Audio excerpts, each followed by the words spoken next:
à toutes et bonjour à tous, j'espère que vous allez bien. Merci beaucoup pour votre présence pour cette toute dernière vidéo de l'année 2022 dans laquelle nous allons parler des énergies qui seront peut-être vos énergies pour ce premier mois de l'année 2023, donc le mois de janvier. J'espère que vous allez toutes et tous très bien, je suis vraiment ravie de vous retrouver. Alors, pour ce tirage, on va parler d'abord des arcanes majeurs. Vous avez ici la justice. Je vous rappelle que c'était l'arcane qui est venu lors du tirage semestriel. Pour ceux qui sont intéressés, vous pouvez retrouver ces tirages dans les playlists de la chaîne. Vous avez ici tempérance dans l'état d'esprit. En arcane majeur, vous avez le magicien dans la vie sentimentale. L'étoile dans comment vous vous sentez pendant ce mois de janvier. Et puis le pendu à la fin du mois. Très bien. Ensuite, en arcane mineur, donc des deniers, des bâtons, des coupes, des bâtons et des coupes.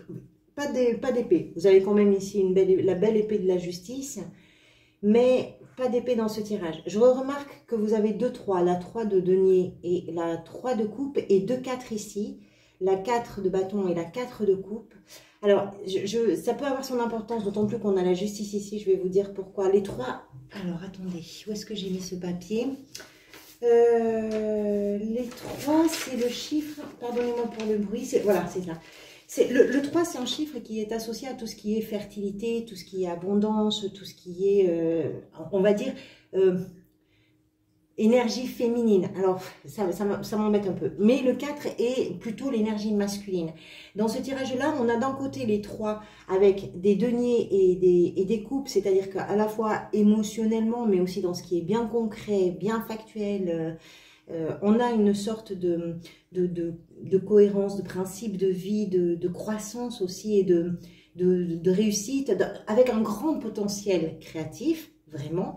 Et ensuite, avec les 4 dans les bâtons et les coupes, là encore, avec cette idée qu'on est dans les émotions, dans les sentiments et les ressentis, et ici, dans ce qui peut être passionnant, on est sur un principe beaucoup plus, comment je pourrais vous dire, rigoureux, ferme, déterminé, courageux, avec vraiment l'idée de prendre un petit peu le pouvoir et de stabiliser quelque chose. C'est très intéressant parce que vous êtes sur une recherche d'équilibre, je pense. Pourquoi je vous dis ça, forcément? Attendez, je remette bien ces papiers. Parce que vous avez la justice, qui est l'énergie, on va dire, qui pourrait être votre énergie de fond de ce mois de janvier. La justice, ça peut être, bien sûr, plein de choses, on va en parler. On est sur une idée d'harmonisation, de stabilisation de quelque chose. Il y a une règle de conduite. Cette règle de conduite, avec cet arcane, c'est basé sur l'impartialité, c'est basé sur l'honnêteté, c'est basé également sur l'idée de l'harmonisation et de la stabilisation des événements, des relations, des émotions, etc. L'impression que ça me donne, avec le tirage que vous avez en particulier, c'est que, alors ça ne va pas concerner tout le monde, mais on va y revenir. Quelle que soit la représentation de la justice pour chacun et chacune d'entre vous. Pour certains, ça peut passer, par exemple, par l'officialisation d'une situation, par le biais d'une signature, d'un contrat, d'un achat de maison, pourquoi pas, d'un contrat pour s'associer à d'autres personnes, c'est possible, étant donné les cartes que vous avez.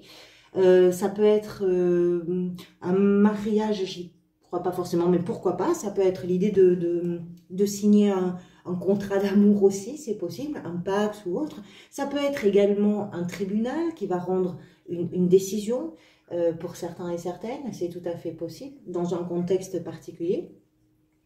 Ça peut être un notaire, ça peut être une administration comme ça qui va venir sanctionner dans le sens de on met un tampon en bas de la feuille, sanctionner donc une situation, que ça concerne une relation, que ça concerne un travail, que ça concerne... C'est possible.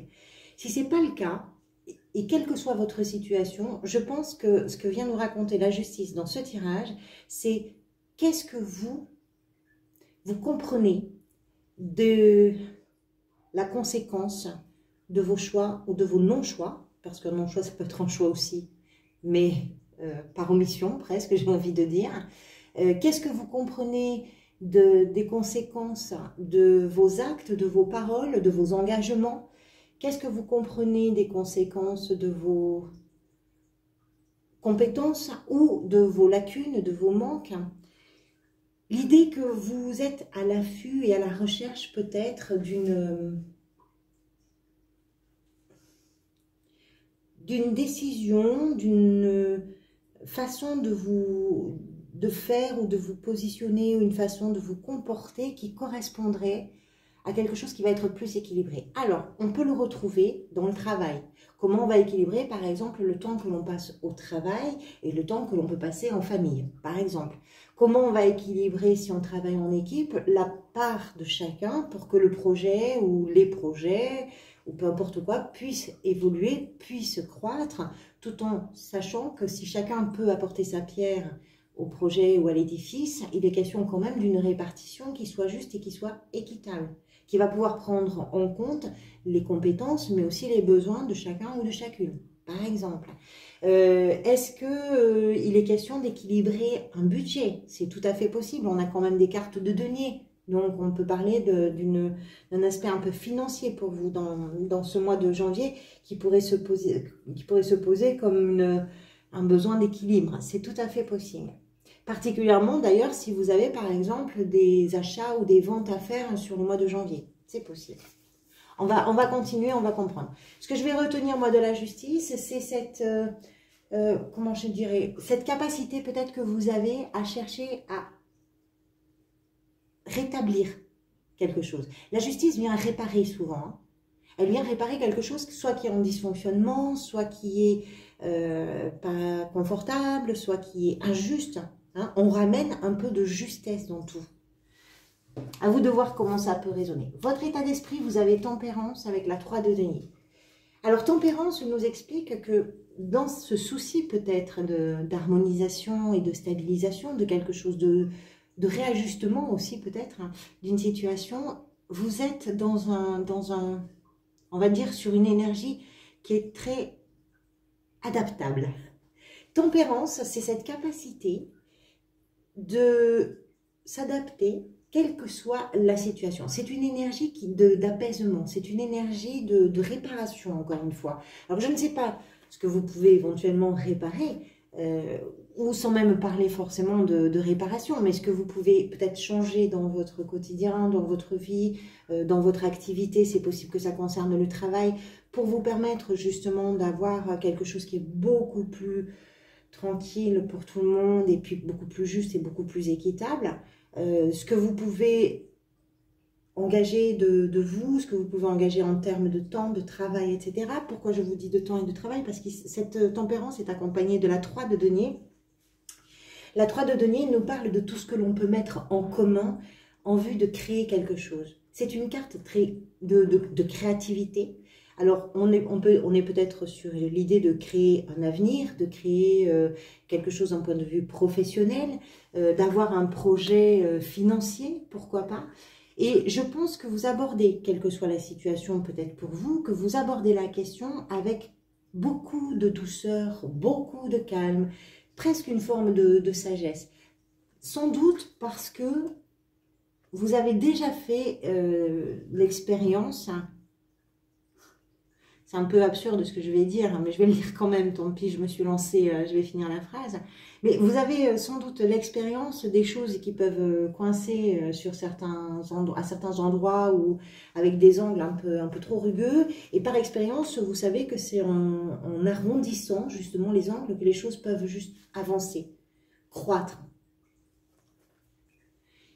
La 3 de denier nous explique que vous avez probablement envie de vous investir et que l'idée du collectif pour vous en janvier peut avoir une importance majeure.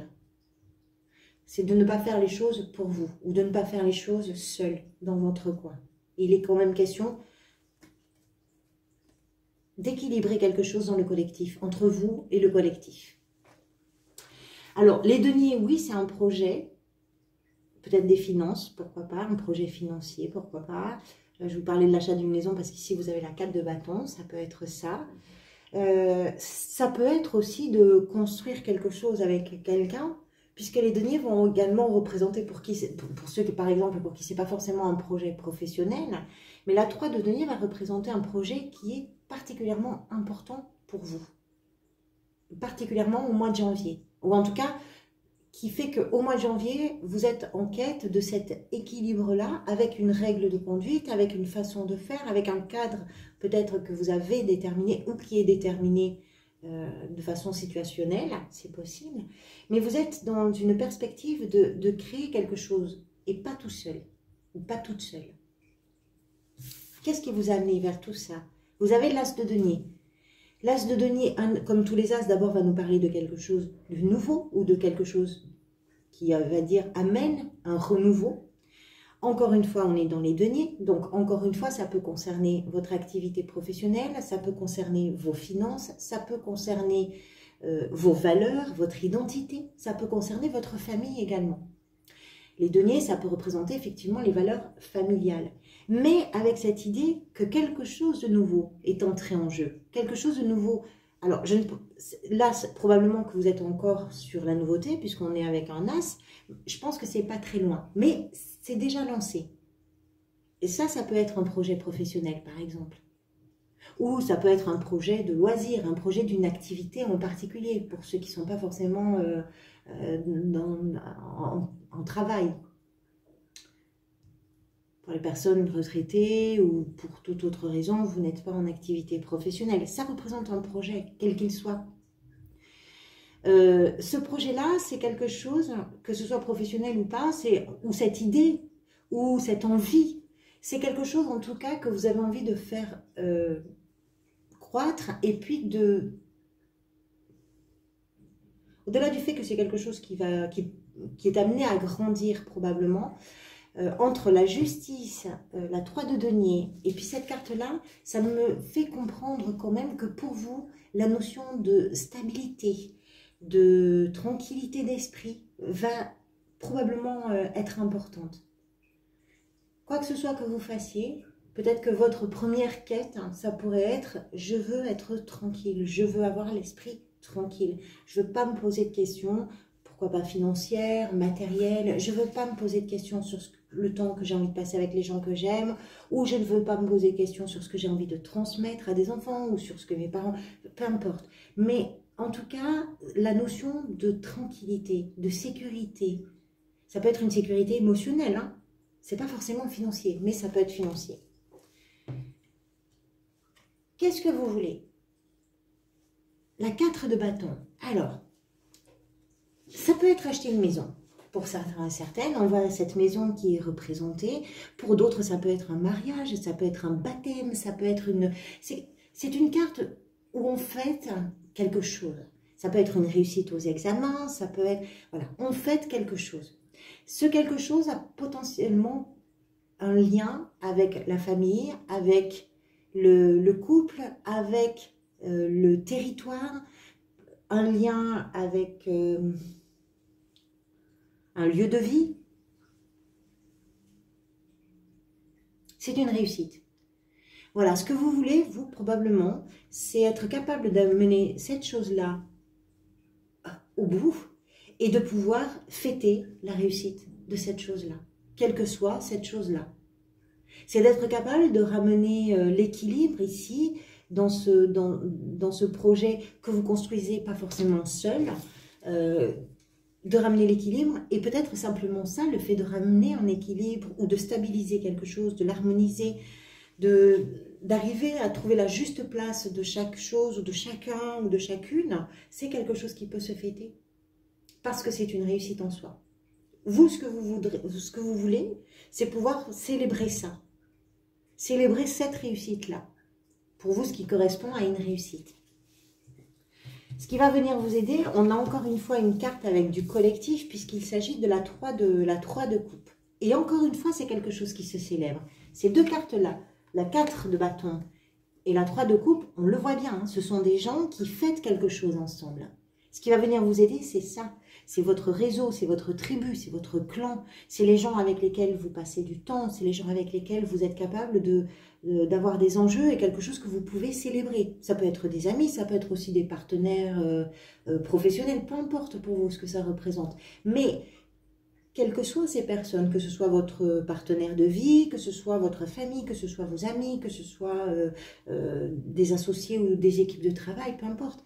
Ce que vous voulez, c'est être capable de célébrer quelque chose avec ces gens-là. Et ça vous touche autant du point de vue émotionnel que concret, que la passion, que voilà, votre jeu, il est très équilibré en ce sens qu'on a un vrai, on a à la fois autant de cartes, d'émotions, de ressentis, voilà, de sentiments que de choses bien concrètes et bien factuelles ou de bâtons qui sont associés à tout ce qui est important. C'est une énergie vitale en fait, le bâton.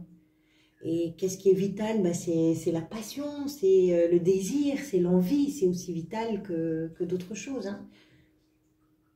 Sinon, on ne tourne pas rond quand on n'a pas de désir ou d'envie. Allez, votre défi, la 4 de coupe, qui nous explique...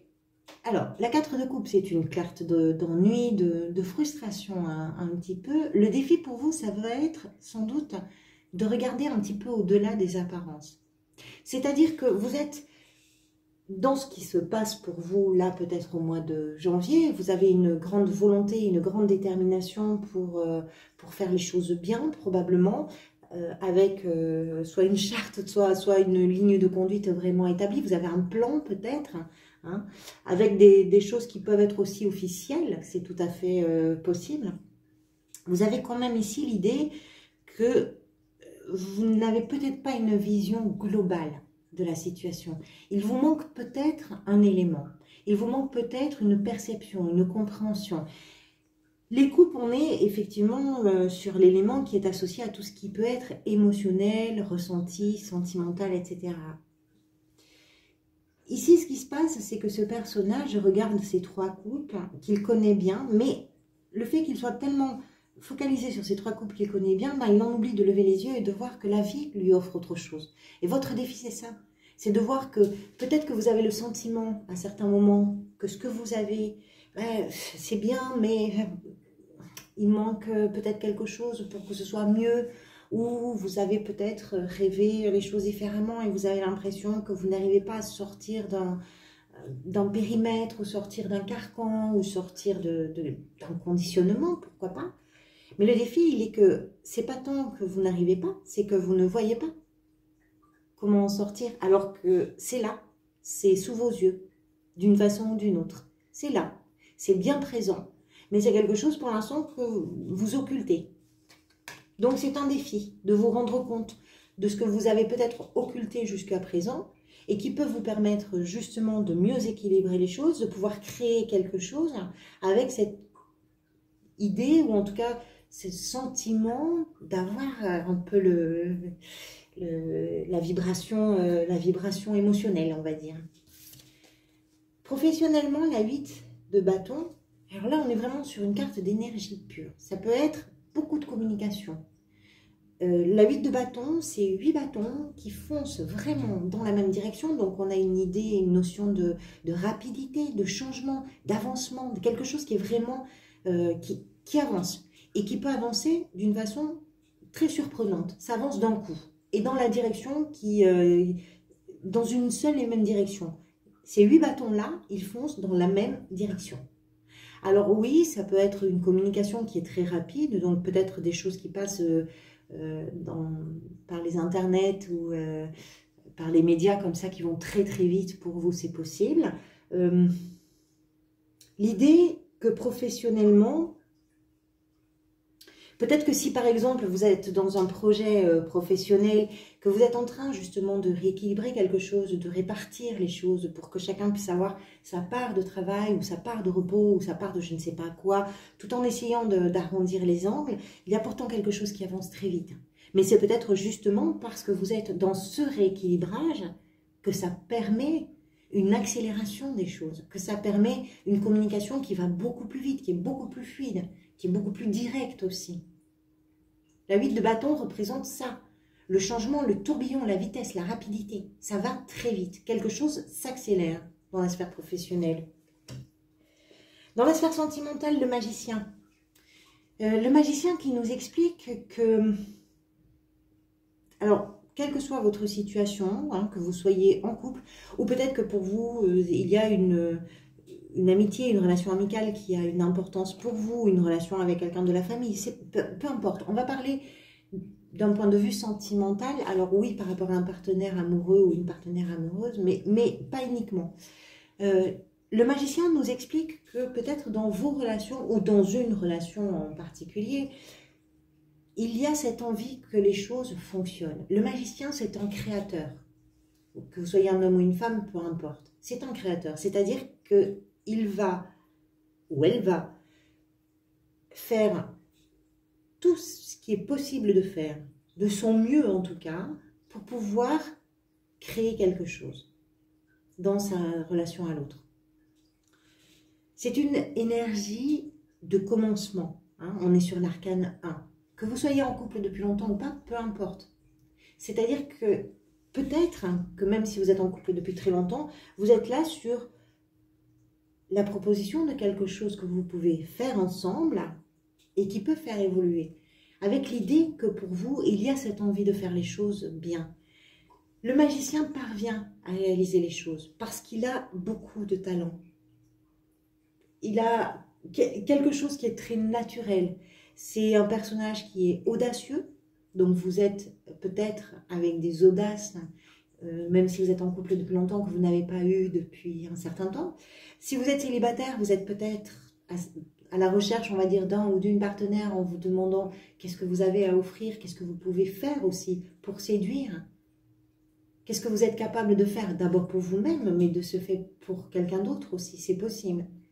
Vous avez un potentiel créatif et créateur. Et ce potentiel-là, c'est porteur en fait. C'est porteur parce que c'est quelque chose qui vous permet dans vos relations ou dans une relation en particulier de réaliser quelque chose.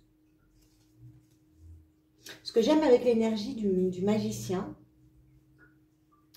c'est que si vous vous lancez dans quelque chose un petit peu fou, pourquoi pas, ou d'un peu audacieux, ou d'un peu surprenant aussi, c'est possible, parce que peut-être que vous avez une envie particulière dans votre couple, ou une envie particulière dans une rencontre, par rapport à une rencontre, vous avez envie que ça soit une fête, vous avez envie que ça ressemble à une fête.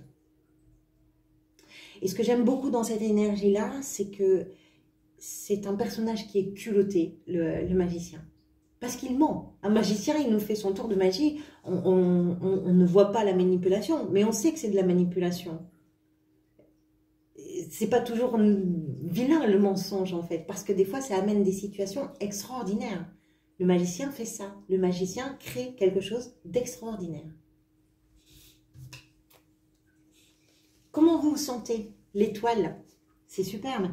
L'étoile, c'est une énergie qui nous parle de vos rêves ou d'un rêve, de vos envies ou d'une envie précisément, et de l'idée que vous vous sentez peut-être protégé dans ce que vous faites.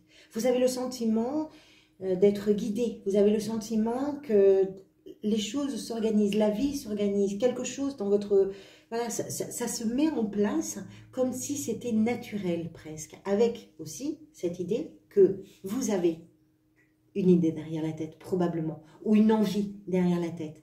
Il y a quelque chose qui vous fait avancer, il y a quelque chose qui vous permet d'espérer, il y a quelque chose qui fait que vous savez que ça va être bien, que c'est fait pour vous, que ça vous guide, que c'est là que vous voulez aller. L'énergie de l'étoile, c'est une énergie qui est extérieure, mais qui agit à l'intérieur en ce sens qu'elle est porteuse. Là aussi, c'est quelque chose de réparateur. L'étoile, elle arrive souvent après une période qui a été compliquée, et c'est ce moment justement où on voit l'espoir qui est en train de renaître sur parfois les cendres d'une situation, les cendres d'une relation, les cendres d'une expérience, d'un passé, d'un moment de vie. C'est pas du tout triste, hein. Je vous dis après quoi elle vient souvent l'étoile. C'est-à-dire que c'est ce moment précis où on voit la lumière, où on comprend qu'il y a quelque chose de mieux qui nous attend, qu'il y a quelque chose de bien qui est là, et c'est vers ça qu'on a envie d'aller. Entre la tempérance, l'étoile ici, mais toutes vos cartes, hein, d'une façon générale, vous avez ce mois comme si ce mois de janvier était là pour réparer dans l'harmonisation, dans la justice, dans l'équité, dans quelque chose de très très doux en plus, vraiment très doux, de réparer quelque chose et de remettre les morceaux, chaque morceau à sa place. la fin du mois, le magicien, le pendu, pardonnez-moi, le pendu, qui nous explique, alors, j'ai regardé tout à l'heure sur le mois de février, Scorpion, vous avez le soleil le mois de février. Le pendu peut représenter une situation qui nous semble bloquée. Ici, dans la mesure où au mois de février, vous avez le soleil, je ne pense pas qu'il s'agisse d'une situation bloquée. Mais je pense que ce mois de janvier, c'est un mois qui va vous permettre à la fin de comprendre les choses d'une autre façon. Ce qui peut se jouer peut ne pas être extraordinaire, même si professionnellement on a cette énergie qui va vite et de changement et de quelque chose de très rapide, ou en tout cas d'une accélération. D'une façon générale, on va dire que les choses vont évoluer, mais c'est surtout qu'elles vont vous permettre de pouvoir considérer différemment. La justice est une conséquence. Toujours. C'est une conséquence. Qu'elle manque, qu'elle soit rétablie, c'est une conséquence. La conséquence pour vous, c'est peut-être d'avoir une nouvelle façon de voir les choses. Une nouvelle façon d'appréhender. Avec le soleil au mois de février, de beaux jours s'annoncent pour vous. Si ces énergies, bien sûr, vous concernent. Voilà pour vous, amis Scorpions. Je tiens à vous remercier chacun et chacune pour vos engagements. Merci beaucoup. D'abord pour votre présence, qu'elle soit silencieuse ou pas. Merci vraiment. Merci pour vos engagements sur la chaîne, pour vos j'aime, pour vos commentaires et puis pour vos abonnements également. Ils sont importants pour moi. Si cette vidéo vous a apporté quelque chose, en retour, vous pouvez aussi m'apporter quelque chose par l'intermédiaire d'un like ou d'un abonnement. Donc, merci beaucoup. Je vous retrouverai bientôt. Avant de vous retrouver, je vais vous souhaiter de très belles fêtes de fin d'année. Et puis, j'ai une pensée particulière pour tous ceux et toutes celles qui seront seuls ou peut-être pour qui les fêtes sont associées à des moments un peu tristes ou un peu lourds à porter dans le cœur. Donc, je suis vraiment de tout cœur avec vous. Prenez soin de vous. Je vous retrouverai en 2023. À très bientôt. Merci pour tout.